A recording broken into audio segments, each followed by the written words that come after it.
Today we're diving into the world of cybercrime and high stakes money heists. Recent cyber attacks on major corporations like MGM Resorts, Caesars Entertainment, and even the household giant Clorox have made headlines in the business world. With technology and AI rapidly advancing, how often can we expect these digital heists to happen? And what can businesses do to protect themselves? Coach, what's your take on this? I find this to be very interesting on two fronts.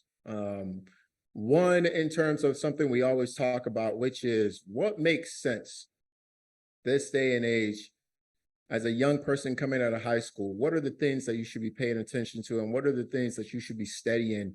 What is worthwhile in college, right? What are the degrees that's worthwhile in college? And I think this is one of the ones, cybersecurity. Mm-hmm. Because it's going to continue to grow as our world becomes more and more cyber, right? It's more and more based on the internet. So that's number one. Number two, the one that I think is a little bit more interesting for me is I find, the use case or the case study for digital currency, right? Which is that it's easier to transport, perhaps even safer, et cetera, et cetera. I think we're starting to take a step back and consider, is that really true? Right. I remember watching a couple of years ago, maybe in 2020, a debate between one of the biggest gold bugs, whether it be, I forget his name, but Frank something, and then one of the biggest proponents of specifically of Bitcoin, right? And they were going back and forth. And one of the biggest things that was said was, well, what about the security? If you have all this gold, you can be robbed and blah, blah, blah, blah, blah.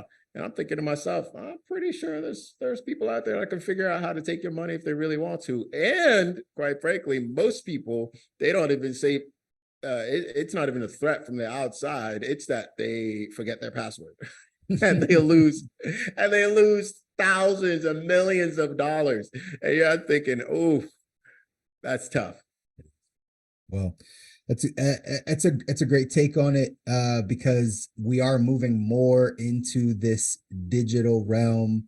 And I agree with you 1,000%. Cybersecurity is going to be one of those college degrees or one of those professions that you get in now, you're really going to have some legs to be able to move forward in the industry, because it's gonna keep getting bigger.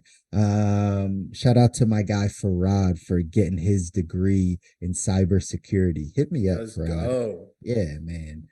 It's a big deal. But more specifically to these recent money heists, this was really interesting to me that two casinos, right? MGM and Caesars both get held up at ransom for money for right, all of the information, the data. They had people's social security numbers, they had people's bank account informations, all types of stuff.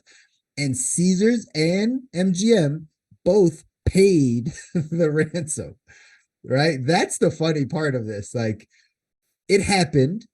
And now, whomever or the group of people that pulled this off, very Ocean's 11 type, Ocean 12 type stuff, the group of people that pulled this off just got $15-20 million richer just by holding up these casinos, right?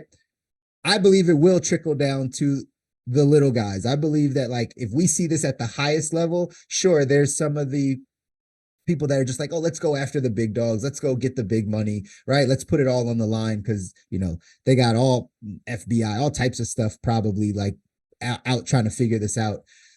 But just as easy as that might have been, it's going to be so much easier to come after middle America. It's going to be so much easier to get someone's credit card information. It's going to be so much easier. You might not hold someone at ransom, but like, you for sure are going to, at some point in our life, probably get hacked. We've all probably been part of a breach or something like that. I think it's going to be super prevalent. And I think it's something we got to pay attention to. Like you said, this cybersecurity industry has got to pick up. Anybody that's out there that's investing or building a company in the cybersecurity space that helps middle America, like helps the average ordinary family, put something in place, hit us up, because I'd love to invest in something like that. I don't know that there's anything out there that actually is easy to understand and will protect us. But if you're building something like that, let us know, because I think this is a big deal. Big deal. That's a good point.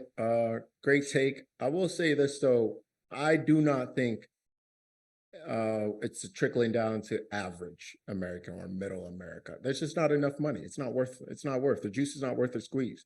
Maybe the high net worth individuals, sure, I could see that. But if I'm, in the mind of somebody trying to pull something like this off, it's a lot of work. It takes just as much work to pull something like this off. And really you're taking similar, levels of risk.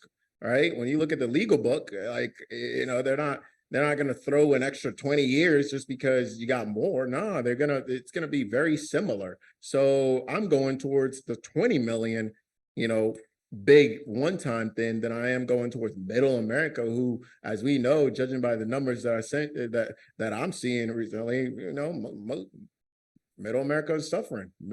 There's even a question if there will be any middle America anymore. Absolutely. So yeah, I don't think there's enough juice there for the squeeze. That's fair. But I guess we got to see how this plays out. Hopefully, right, it doesn't play out to the detriment of people, but definitely something for us to pay attention to. So thank you for tuning in to another episode of The Good Life. If you enjoy this episode, please take a moment to subscribe and like our channel. If you have any feedback or suggestions for future episodes, please leave us a comment down below. If you're listening to the podcast audio version, we appreciate you just as much. Thank you for tuning into The Good Life show. We believe that everyone has the potential to live their best life, and we hope our show helps you get that one step closer to achieving your goal. If you know someone who would benefit from our show, please share it with them, and thank you for your continued support. That's it for another week's episode here on The Good Life. We'll see you next week for another inspiring conversation.